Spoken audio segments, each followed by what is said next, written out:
இந்த உலகத்துல என்னை விட பணக்காரன் யாரும் இல்ல. நான் நினைச்சா உலகத்துக்கே விருந்து வைக்க முடியும். பிரபு, உங்களை பார்க்க வந்திருக்கேன். என் வீட்டுக்கு விருந்து வரணும். என் செல்வத்தை பார்த்து ஆச்சரியப்படணும். நான் வர முடியாது, ஆனா என் மகன் வருவான். விநாயகர் விருந்துக்கு போறாரு. குபேரன் இன்னும் நம்பிக்கையோட இருந்தான். ஒரு குழந்தை தானே, இவனை நான் சுலபமா சமாளிக்கலாம்.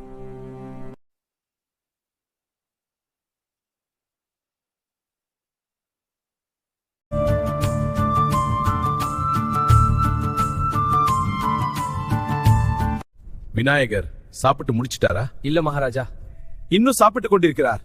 எல்லாம் காலியாகிட்டே இருக்கே.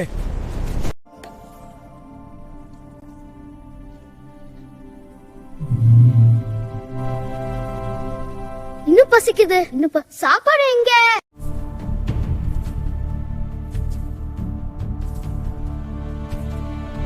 எனக்கு இன்னும் பசிக்குது. சாப்பாடு எங்க? சாப்பாடு இல்லனா உன்னையே சாப்பிடுவேன். குபேரரின் அகம்பாவம் அழிந்தது. அதிர்ச்சியில் ஓட ஆரம்பித்தார். காப்பாத்துங்க, நான் தவறு செஞ்சிட்டேன். சிவபெருமானே, உதவி பண்ணுங்க. குபேரன் ஓடி சிவனிடம் சென்றார்.